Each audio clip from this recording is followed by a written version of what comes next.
Avec l'Institut Digitalisation des organisations et les différents profs et chercheurs de l'Institut, on a un peu travaillé sur cette thématique en fonction de la problématique du coronavirus. On a regardé qu'est-ce qu'on pouvait amener, qu'est-ce qu'on pouvait faire pour les entreprises qui sont là. Ça fait déjà longtemps qu'on travaille sur cette problématique de digital business. On a déjà fait beaucoup de digital business learn sur différents thèmes. Et puis cette fois, on s'est dit que c'était intéressant de partager en fait quelques réflexions sur cette digitalisation qu'on a appelée du sprint au marathon en raison de l'accélération qu'il y a eu pour beaucoup d'entreprises dans cette étape. Et si on commence par un petit gag peut-être, vous avez sans vu passer ce message ces dernières semaines. Alors il est satirique c'est sûr, mais on dit toujours que derrière chaque gag il y a un petit peu de vérité. Et ce qu'on aimerait bien pouvoir voir en fait c'est quelle est cette vérité actuellement et où ça se cache. L'IMD vient de sortir il y a un peu plus d'une semaine une étude en fait qu'ils sont en train de faire maintenant, qui vont encore terminer après la crise, sur la transformation digitale des entreprises durant cette crise ici. Et donc ici sur le graphe, on voit l'évolution de la priorité de la transformation digitale dans les entreprises. Puis on voit qu'avant la crise, voilà, elle était à un niveau déjà élevé pour les entreprises, mais pas tant que ça. Et puis on voit une très forte augmentation en avril 2020. Et c'est ce que nous on a appelé sprint en fait. Les entreprises ont très rapidement mis en place différents systèmes, technologies, revu leurs processus, revu leur manière de travailler pour pouvoir s'adapter à la situation de crise très rapidement. Et donc c'est cette situation de sprint qu'il y a eu là. Et puis les derniers résultats ont montré en fait que maintenant c'est en train de baisser un petit peu. Ça reste toujours une priorité très élevée, mais moins élevée qu'auparavant. Et c'est cette phase de marathon qui rentre en fonction. Les entreprises ont fait le nécessaire pour s'adapter rapidement. Et maintenant, il faut qu'elles soient capables de tenir sur la durée. Et donc, c'est cette deuxième partie qu'on a appelée le marathon. Si on reprend un peu les étapes, l'idée du sprint, en fait, c'est qu'on va s'essouffler assez vite, on va utiliser beaucoup plus de ressources qu'habituellement, en général, et puis, ce n'est pas forcément rentable sur le long terme. Donc, qu'est-ce qui a été fait durant cette phase de sprint? On a essayé de trouver des solutions qui étaient orientées au niveau des symptômes. Je ne peux pas ouvrir ma salle de restaurant, donc je propose du takeaway. Donc, je ne résous pas en fait la problématique, mais OK, je trouve une solution pour pouvoir m'adapter rapidement. Différentes initiatives ont aussi été mises en place pour répondre à différents problèmes bien spécifiques. On n'arrivait plus à faire de séances en présentiel. OK, on a mis de la vidéoconférence. Il fallait qu'on puisse collaborer sur le document. Et on a mis du partage de documents. Il fallait qu'on puisse valider des contrats ou des ordres de paiement. On a mis la signature électronique. Donc, en fait, c'est différentes choses qui ont été mises en place qu'on va appeler une collection d'initiatives qui ne sont pas forcément liées les unes avec les autres, mais qui permettent de réaliser les activités dont on a besoin. Et donc, ici, on va vraiment parler d'alignement sur les activités, dans le sens où ce qu'on voulait être capable de faire, c'est de pouvoir suivre, supporter différentes activités spécifiques. Par exemple, si je n'ai pas de signature électronique, je ne peux pas payer mes factures. Si je n'ai pas de vidéoconférence, je ne peux pas faire de conseil à la clientèle. Dans cette deuxième phase qui commence, qu'on va appeler la phase marathon, voilà, cette phase marathon, ce qu'il faut qu'on soit capable de faire, c'est de résister sur la durée. Donc, c'est un marathon, c'est une course de longue haleine. Et ce qu'il faut qu'on soit capable de faire durant cette période, c'est qu'on soit capable d'avoir la stabilité nécessaire pour que nos opérations puissent se dérouler correctement. Donc, quelles sont les actions qui sont nées ici? Ici, on va plutôt essayer de trouver des solutions qui sont orientées pathologie. Forcément, on a réussi à résoudre les symptômes. Maintenant, comment est-ce que je peux continuer à exercer mon activité de restaurateur, par exemple, avec les restrictions qui sont en cours? Ce matin, ceux qui ont entendu la radio, Gastro Suisse a mesuré un recul de 60% du chiffre d'affaires des restaurants qui ont ouvert par rapport à ce qu'ils avaient l'année passée. Donc, ça va rester et ça va durer longtemps. Donc, est-ce que je dois réduire mes coûts? Est-ce que je dois changer mon offre? Est-ce que je dois inventer un nouveau concept? Donc maintenant, il faut qu'on résolve le problème des pathologies et pas simplement des symptômes. Au niveau des initiatives, maintenant, il faut qu'on voit ce qu'on peut consolider. On a peut-être plusieurs systèmes qu'on paye pour pouvoir faire de la visioconférence. Est-ce qu'on a vraiment besoin d'avoir plusieurs en parallèle? Est-ce qu'on peut essayer de réduire le nombre de solutions qu'on a, mais d'augmenter les fonctionnalités qu'on va utiliser? Donc ça, c'est une des choses qui peut être intéressante. Est-ce que je peux réutiliser ma signature électronique que j'ai mise en place pour, par exemple, mes paiements, pour tout ce qui est la partie commande aussi? De réutiliser des initiatives qui sont là dans d'autres domaines pour supporter d'autres activités. Et puis, l'élément qui est intéressant ici, c'est de s'intéresser au processus et de regarder comment est-ce qu'on va les supporter de bout en bout. C'est très bien si je permets à mes clients de passer une commande en ligne. Par contre, si j'ai besoin que physiquement quelqu'un ait contrôlé dans le stock si la marchandise est bien là avant de faire la confirmation de commande, mon processus est inefficient. Donc, il faut que j'essaye de digitaliser l'entier d'un processus pour pouvoir gagner en efficience. Et donc, c'est ça qu'on va essayer de voir. Comment est-ce que je peux faire pour gagner en efficience tout au long de mes activités? Finalement, si on fait un marathon, ce qui va nous intéresser, c'est peut-être de gagner aussi. Pour gagner, il faudra être le meilleur. Comme dans une course, il n'y a pas de place pour tout le monde sur le podium. Donc, il faut qu'on réussisse à sortir du peloton assez vite. Ici, les solutions qu'on cherche, elles doivent nous permettre d'innover. C'est ça qui est important. On ne doit pas simplement être capable de réaliser des activités, réaliser du chiffre, par exemple, reprendre une activité. On doit être capable d'être innovant. Pourquoi? Parce que tout le monde va être sur le starting block maintenant. Tout le monde est en train de partir sur la course. Et si on veut pouvoir tirer notre épingle du jeu, en sachant que selon les prévisions, entre 6 mois, 2 ans, voire plus, il faudra jusqu'à ce que le niveau d'activité soit équivalent à ce qu'il y avait avant, il faut qu'on soit vraiment devant si on veut pouvoir gagner, garder la distance avec les autres. Donc, qu'est-ce que ça peut vouloir dire, en fait? Ici, il faut qu'on soit capable de se différencier. Par exemple, si on a remarqué que les employés préfèrent rester au bureau durant la pause de midi plutôt que d'aller au restaurant, pourquoi est-ce qu'en tant que restaurateur, je ne vais pas proposer des plats à réchauffer?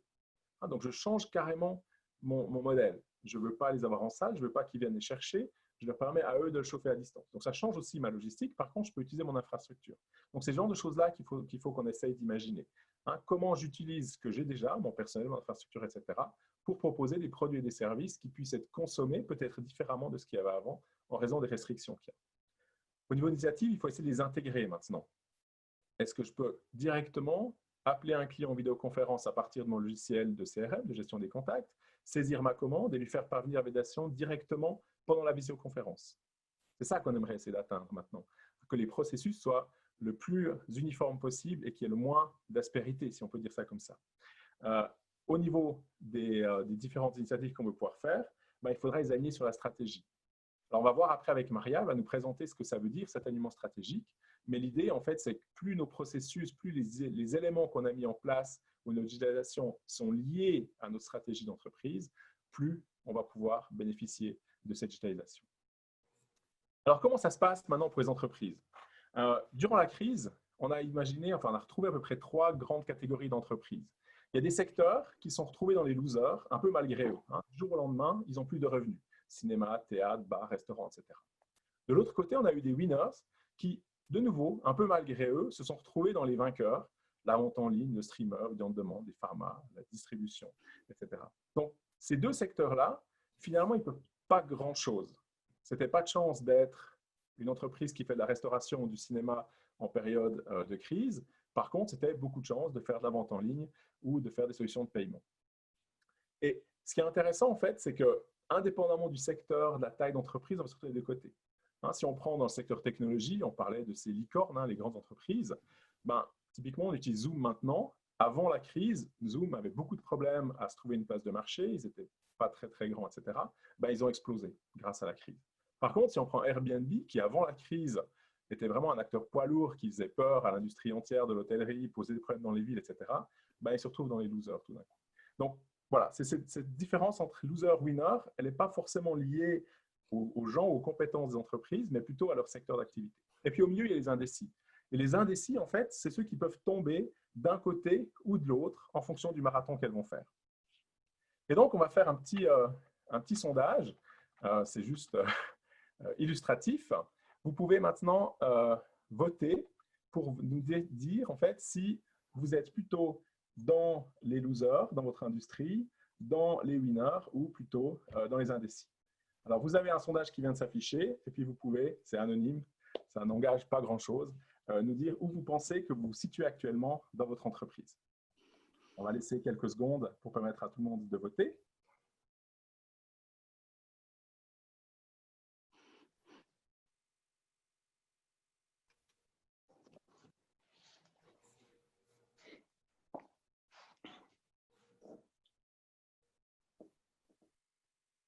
Voilà, on arrive gentiment au bout. Je vais le fermer maintenant. Ceux qui n'ont pas pu voter, vous aurez l'occasion au prochain tour. Donc, qu'est-ce que ça nous donne maintenant?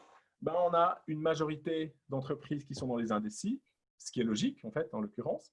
On a peu de losers, donc ce n'est pas l'entreprise en elle-même, c'est dû au secteur où ils sont. Et on a quelques winners, c'est intéressant. Peut-être qu'après, dans la discussion, questions-réponses, on pourra voir en fait un peu quelles sont les caractéristiques et comment ces entreprises ont affronté ça aussi. Ça peut être intéressant pour nous.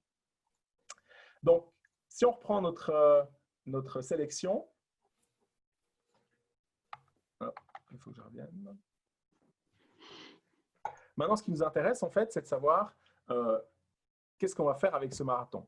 Mais il y a 4 choses qu'on va essayer de faire. On va essayer de récupérer des recettes.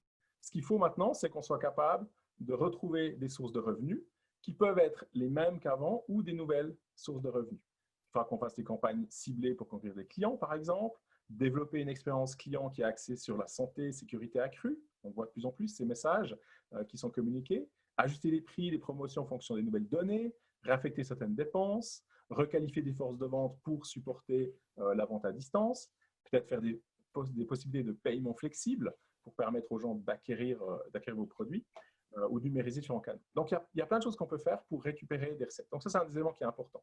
Deuxièmement, il faudra qu'on reconstruise l'opération. Après cet arrêt, il faut qu'on soit capable de remettre en place nos opérations et de renforcer la résilience des opérations par rapport aux différentes choses qui peuvent arriver. Il faut qu'on reconçoive un petit peu ces opérations et chaînes d'approvisionnement pour qu'on soit protégé et éventuellement pour qu'on régionalise un peu plus certaines chaînes d'approvisionnement. Ça veut aussi dire accélérer la numérisation. On l'a déjà discuté dans différents DBL ou ailleurs dans la région, l'industrie 4.0. L'industrie 4.0, elle peut réduire considérablement le coût de la flexibilisation de cette gestion des opérations. On peut aussi essayer de transformer les coûts d'investissement en coûts variables en utilisant tout ce qui sont les as a service. Alors, on connaît le software as a service, l'infrastructure as a service, mais il y a plein d'éléments en fait, qu'on peut utiliser comme service. Refond d'organisation, on aura l'occasion certainement d'en discuter après avec Thierry Linder. C'est tout ce qui va consister à modifier notre manière de s'organiser. Il y a pas mal de dirigeants d'entreprises qui sont aperçus que finalement, de donner la responsabilité à une petite équipe agile qui a été créée ad hoc pour gérer la crise, ça a eu un succès assez important. Et donc, ça veut dire qu'il y a plein de méthodes de management et d'organisation qu'on avait mis en place dans le passé qui ne sont peut-être pas si efficaces que ça. Et c'est l'occasion en fait, de voir qu'est-ce que ça nous a apporté et comment est-ce qu'on peut viabiliser en fait, ces nouvelles méthodes d'organisation qu'on a découvertes en fait, pendant la crise. Et puis finalement, adopter le numérique, il faut essayer de renforcer ces efforts-là. Et puis, il y a différentes choses qui sont importantes aussi maintenant. Utiliser les données. C'est ça qui va différencier les entreprises, leur capacité à utiliser les données qu'elles ont sur le marché, sur leurs clients pour pouvoir justement rebondir, utiliser Internet des objets, etc. Donc maintenant qu'on sait qu'on a une course à faire, il faut qu'on voit en fait quel est le parcours du marathon. Et pour ce parcours, en fait, les chercheurs de l'Institut proposent un cycle en 4 étapes: s'organiser, se dématérialiser, se rendre visible et se réinventer. Alors, si on parle de s'organiser, c'est au niveau des processus. Comment est-ce que je vais remettre en place ces différents processus de mon entreprise? Parce que la distance physique est devenue importante, parce que j'ai du télétravail qui va être en place, parce que je dois réorganiser mes lignes de fabrication à cause des distances que je dois garder, etc. Donc, il faut que je retravaille sur ces différents processus-là. Comment est-ce que je peux les reconfigurer ou les réinventer? Il faut aussi que je vois au niveau des ressources, comment je vais le faire. Alors, on l'a abordé, ressources humaines, comment est-ce que je vais réorganiser ça? Est-ce que le télétravail va être une part importante, va être la part la plus importante? Comment gérer des collaborateurs à l'interne, à l'externe, etc. Et puis, ma chaîne de valeur. Finalement, on ne choisit pas forcément sa chaîne de valeur, mais on peut en changer. Et si on se trouve dans une chaîne de valeur qui est principalement composée de losers, parce qu'on est dans un secteur qui a été fortement impacté, le luxe, l'aviation par exemple, etc., il faudrait voir est-ce qu'on arrive à changer de chaîne de valeur, à offrir nos produits et nos services, en les adaptant certainement, dans d'autres chaînes de valeur. La deuxième partie, c'est de se dématérialiser. C'est comment est-ce que je peux faire pour essayer de supprimer tous les éléments physiques qui rentrent en compte dans mes processus, dans mes activités. Alors, les entreprises qui le font, si vous prenez l'exemple de GitLab, ils ont 1400 employés, ils n'ont aucune infrastructure, aucun bureau. Tout est dématérialisé, les gens travaillent à travers sur la planète entière sans avoir aucune infrastructure physique à disposition. Donc, c'est possible. Alors, forcément, pas dans tous les secteurs. Si vous faites de la production, ça va être plus difficile. Mais par contre, est-ce que dans votre secteur, dans votre activité, vous ne pouvez pas dématérialiser beaucoup plus d'activités que ce que jusqu'à présent? Si vous êtes dans un atelier, puis vous voyez encore des ardoises qui sont attachées sur des machines, est-ce que c'est vraiment nécessaire ou est-ce qu'on ne pourrait pas dématérialiser justement ces ardoises pour l'avoir dans un système qui va nous permettre de gérer ça certainement de manière beaucoup plus efficace et puis d'avoir des données qu'on pourra réutiliser. La même chose au niveau des infrastructures. Qu'est-ce qu'on peut faire pour les dématérialiser? Alors pour ce qui est informatique et tout ça, c'est facile. On connaît ça depuis assez longtemps, mais pour le reste aussi. Finalement, est-ce que c'est nécessaire qu'on ait une flotte de camions pour faire de la livraison, alors qu'on pourrait utiliser un prestataire externe pour le faire, qui serait sinon beaucoup plus flexible pour nos clients? Et donc, en fait, on peut profiter d'offrir un nouveau service à nos clients en dématérialisant notre système de livraison de nos pièces, etc. Il y a une enquête en 2018 qui avait montré que 85% des dirigeants qui avaient été interrogés, ils souhaitaient que leurs opérations soient principalement ou entièrement numériques. Il y avait uniquement 18% d'entre eux qui avaient été capables de le faire jusque-là. Donc, on voit que c'est vraiment une demande qui est là, mais ça prend un peu de temps. Donc, maintenant, on a profité de cette étape Covid pour accélérer cette digitalisation. Et maintenant, il faut voir comment on peut le faire. Plus on va réussir à dématérialiser, plus on va partager l'information à travers l'entreprise, puisque tout ce qui est matériel, par définition, ne peut pas être partagé facilement. Et donc, on va gagner en efficacité derrière. L'avant-dernier élément, c'est se rendre visible. C'est tout ce qui va nous permettre, en fait, d'être présent vis-à-vis de nos clients, que ce soit des clients privés, des clients entreprises. Alors, on a identifié B2C, il faut que nos clients finaux ils connaissent nos offres, ils soient incités à reprendre le chemin de nos entreprises. On a vu qu'il y a beaucoup de personnes pendant la crise. IMD a fait son analyse et 19% des entreprises ont changé leurs habitudes de consommation. Ils sont allés auprès d'un autre détaillant, ils sont allés auprès d'un discounter alors qu'avant ils allaient auprès de Migros ou Coop, etc. Donc il faut réacquérir en fait ces clients-là. La même chose pour les petits commerces qui étaient fermés pendant cette période, il faut qu'ils réacquièrent les clients par rapport à la grande distribution qui les a gardés.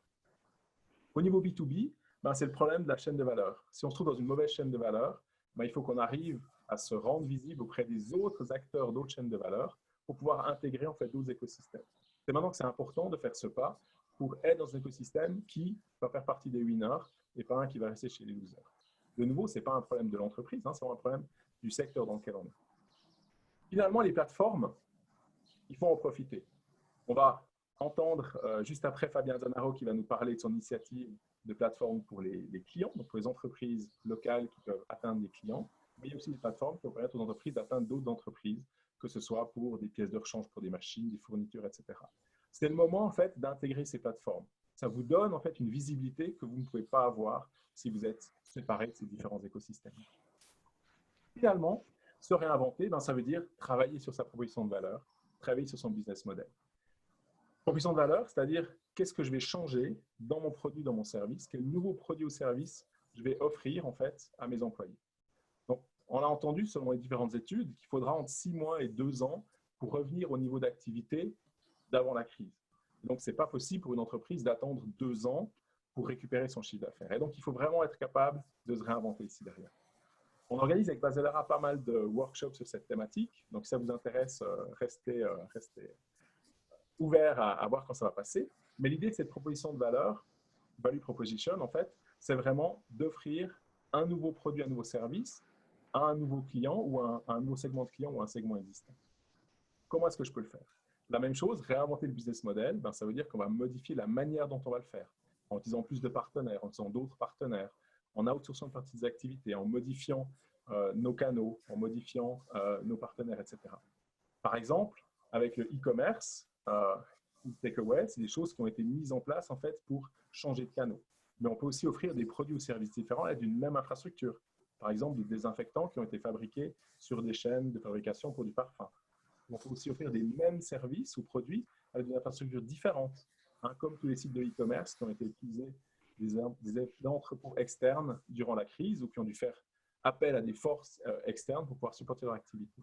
Donc, on voit qu'en fait, il y a plusieurs manières ici de se réinventer et ça va vraiment dépendre en fait de notre secteur d'activité, du public qu'on vise et de la capacité qu'on a en fait à se réinventer.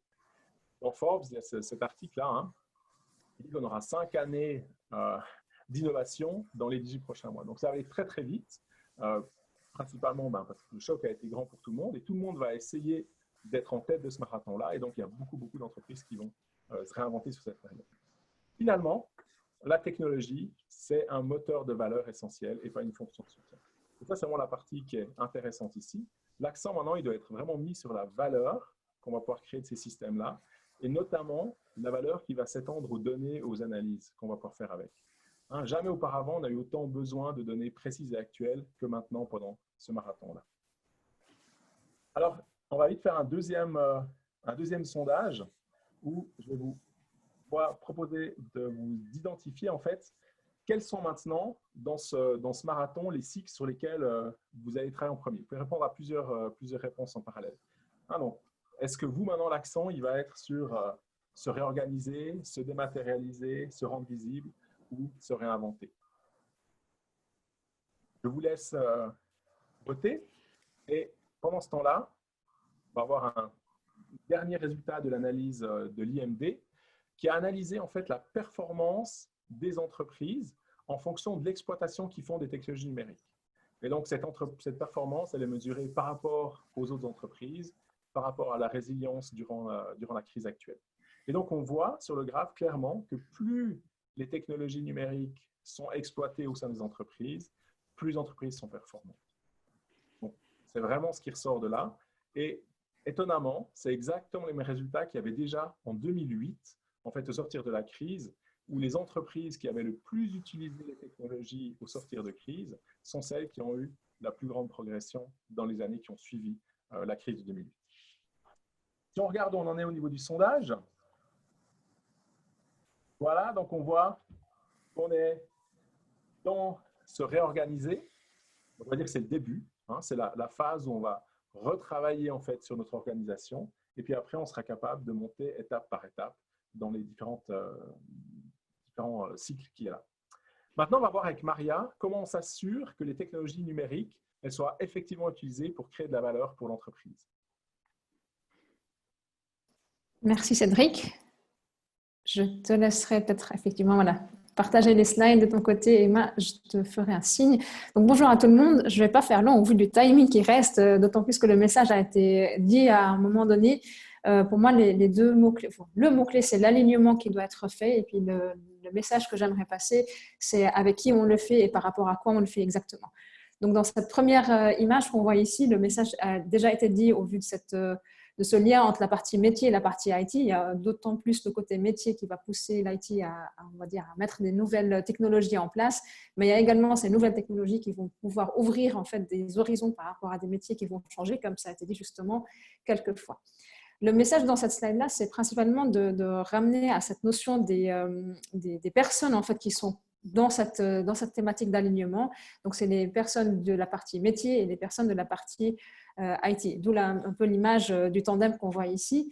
Donc, c'est vrai qu'à un moment donné, c'est la stratégie qui va être, on va dire, le point d'entrée. Mais s'il n'y a pas un travail de tandem avec la partie IT, on ne va certainement pas pouvoir assurer cette cohésion et cette démarche ensemble avec les personnes de la partie IT. Donc, le point clé de cette première partie, c'est de dire finalement, pour faire l'alignement, il faut déjà engager les personnes autant du métier que de l'IT, et d'autant plus que ceci va permettre aussi d'être au clair avec la stratégie. Je pense que la stratégie elle est claire, mais c'est au moment où on va la partager avec les personnes de l'IT qui vont soutenir la partie métier qu'on va se rendre compte de la clarté du message ou pas. Un deuxième élément qui est important par rapport à cet alignement et cette discussion entre ces deux corps métiers, c'est l'accord sur les priorités qu'il faudra avoir par rapport à l'entreprise. Donc là, le sondage a montré des entreprises qui sont plutôt sur l'organisation ou sur d'autres éléments de ce cycle. Finalement, c'est cette discussion, ce consensus entre les deux qui va permettre aussi de fixer les priorités et donc en fonction fixer les projets. Et c'est ce qui va engager mutuellement les deux corps métiers à tirer dans la même direction. Un deuxième message, toujours sur cette même image, et après on passe à la slide suivante, c'est la notion d'alignement. C'est vrai qu'on en a parlé à quelques reprises dans le message de Cédric. Ce que j'aimerais compléter, c'est de dire que l'alignement, ce n'est pas l'objectif en soi et ce n'est pas un one-shot. Ça ne se fait pas en une fois, ça va dépendre de quelle partie on est en train d'aligner, sur quel élément on est en train d'aligner. Et c'est quelque chose qui doit être continuellement intégré au niveau de l'entreprise. Et c'est pour ça que j'avais mis la slide d'après qui va montrer finalement les différents éléments sur lesquels on parle au niveau de l'alignement. Donc, quand on dit alignement IT, c'est vrai que la première chose qui nous vient à l'esprit, et c'est un peu le mot-clé qui a été utilisé avant, c'est aligner la partie technique à la partie stratégie. Et ça, c'est un des points qu'on voit au haut de l'image qui sont, enfin, bien sûr, c'est très important et c'est cette partie du marathon en fait qu'on va mettre en avant quand on parle de l'alignement de la stratégie métier avec la stratégie IT. Mais j'ai voulu quand même montrer avec cette image-là les autres couches en fait qui font partie également d'un alignement et dont on parle peut-être un peu moins, mais dont on était obligé finalement au niveau de cette situation sanitaire de s'y raccrocher. Et là, si on voit la partie la plus basse de l'image, quand on voit le lien entre opération et architecture, on voit nettement que les technologies qui ont dû être utilisées, c'est les dernières technologies que ça fait déjà des années dont on parle, mais moins utilisées. Et c'était peut-être la première partie sur laquelle on a travaillé pour le sprint, qui nous a permis finalement d'aligner les opérations avec l'architecture existante. Mais il y a une deuxième phase avant même d'aller vers la stratégie, qui est celle de l'architecture avec l'IT. Donc là, c'est la deuxième on va dire, brique de gap qu'il faudra couvrir, c'est entre l'architecture et l'IT. Comment est-ce que l'architecture, toujours au niveau management, va pouvoir soutenir l'IT dans le sens où comment est-ce qu'ils vont s'aligner, et à l'inverse, comment la stratégie informatique et des nouvelles technologies qui va être mise en place va venir et rendre plus performant encore l'architecture. Donc, le deuxième message que je voulais passer ici, le premier étant que c'est un jeu tandem en fait, entre le corps métier et le corps IT. Le deuxième message ici, c'est que l'alignement n'est pas à un seul stade, ce n'est pas juste le métier avec l'IT, ou disons ça peut être ça, mais il y a encore plusieurs couches supplémentaires qui doivent être aussi mises en jeu. Et c'est des éléments qui sont aussi faits à plusieurs reprises dans l'entreprise. Et même si on parle aujourd'hui d'alignement, selon qu'est-ce qu'on est en train d'aligner, il faudra revoir peut-être dans quelques semaines ou parfois dans quelques années, selon si on aligne des processus, un service entier, et là on parle de digitalisation, ou si on aligne quelques éléments qui sont peut-être plus d'ordre stratégique à plus long terme. Et si on passe à la slide d'après, je ne voulais pas faire trop long, mais juste un élément qui nous montre un autre aspect d'alignement finalement avec une approche, je dirais, un peu plus de l'école française qui montre cet alignement avec une vue d'urbanisation. Donc, en gros, l'idée de travailler avec cet alignement-là ou cette approche-là, c'est de dire que le système d'information, il est finalement vu avec 4 perspectives différentes. Donc, comme vous le voyez ici, je ne m'attarde pas trop, mais il y a cette première partie qui va finalement identifier la chaîne de valeur. C'est ce que Cédric posait comme question à la fin, sur quoi est-ce qu'on va travailler. Et par rapport à cette chaîne de valeur, on va dans un premier temps essayer d'identifier les processus, comment est-ce qu'on veut digitaliser les processus. J'insiste sur digitaliser et non pas numériser. Donc comment est-ce qu'on va revoir ces processus-là pour pouvoir répondre à notre stratégie. Cette première couche nous permettra donc après de dicter la couche d'en bas, qui est la couche fonctionnelle. Donc quelles sont les fonctions qui vont être portées après par les applications pour réussir à assurer ce processus. Et finalement, ces différentes applications qu'on aurait mis en place ou remis en place ou réalignées, c'est elles qui vont dicter la partie de l'architecture technique. Donc, c'est un peu cette urbanisation du SI qui va mettre en cohérence les différents composants et va permettre que l'alignement, encore une fois, donc pas en une fois, mais en plusieurs reprises, permette finalement à l'entreprise de se situer par rapport soit à une nouvelle crise, soit au nouveau marché qu'elle vise à avoir en place. Et enfin, avant de terminer avec la dernière slide, donc, en passant à la slide d'après, j'ai mis ici juste un élément que peut-être certains d'entre vous ont vu. Donc, le MIT avec Capgemini, ils ont identifié une sorte de profil numérique des entreprises. Je ne vais pas trop rentrer dans les détails, mais ça les catégorise dans des maturités différentes au niveau de la technologie. Le principe derrière ça, ou le message que je voulais passer ici, c'est que dépendamment de la maturité de l'entreprise, cette transformation digitale va permettre à l'entreprise de réussir ou pas. Donc, il y a aussi cet aspect de base de dire où est-ce qu'on se retrouve dans notre maturité. Est-ce qu'on est des conservateurs où on n'a rien mis en place, ou est-ce qu'on est ce qu'ils appellent les fashionistas, ils ont entendu de quelques solutions qu'ils souhaitent mettre en place, ou non, on est des digérati, comme c'est le terme utilisé ici, où il y a une stratégie centrale avec une gouvernance qui est commune à l'ensemble de l'entreprise qui va permettre à l'entreprise de pouvoir faire sa transformation, on va dire, de manière un peu plus synchronisée. Et ce qui revient à la notion d'alignement dont on a parlé avant. Donc, je finis avec ça. Je n'ai pas fait tous les détails que je voulais, mais c'était le message principal. Cette notion d'alignement, elle se fait en tandem, elle ne se fait pas en une seule fois, et elle va permettre de prioriser les nouvelles technologies. Et dans tous les cas, peu importe l'approche qui est utilisée, ça va amener à l'entreprise de voir finalement sa boussole au niveau du profil numérique. Et le questionnaire sur lequel vous êtes en train de répondre, ça nous permet juste de voir avec vous où est-ce que vous considérez que votre maturité digitale ou technologique de l'entreprise se situe, ce qui justement prépare également la transformation digitale. Et je finis donc avec cette slide, la toute dernière, qui va vous permettre également de poser vos questions. Donc, celle juste après, s'il te plaît, Cédric. C'est un peu en mode, pas gag, mais voilà, un petit clin d'œil. Donc, toujours Forbes qui présente les dernières informations par rapport à la situation. Je trouvais sympathique la manière dont ils ont abordé le sujet. Donc, tout le monde dit, voilà, il faut faire la transformation digitale. Donc, ça, on sait que c'est la réponse. Il faut faire la transformation digitale. Mais maintenant, quelle est la question? Et dans ce sens où derrière ce titre-là se cache la notion de dire, mais finalement, qu'est-ce qu'on veut transformer au niveau de notre entreprise? La transformation digitale n'est pas un seul élément, il y a plusieurs aspects qui rentrent en jeu, et d'où l'importance des questions qui se posent derrière et l'importance des technologies et des personnes qui doivent être impliquées pour mettre en place tous ces éléments. Voilà, j'ai fait un peu en mode sprint, mais j'aimerais laisser la parole pour nos deux intervenants. Et peut-être, si tu permets, Cédric, je passe directement la parole à Monsieur Lander. Et pendant ce temps, pour les autres personnes, donc les participants, vous avez dans la barre en bas la possibilité d'aller vers le chat et d'écrire vos questions. Donc, si vous souhaitez nous dire quelles sont vos questions dans la réponse à la transformation digitale, n'hésitez pas à les relayer sur la partie chat et on va les transférer par la suite à nos intervenants. Et donc, je te laisse la parole, Thierry.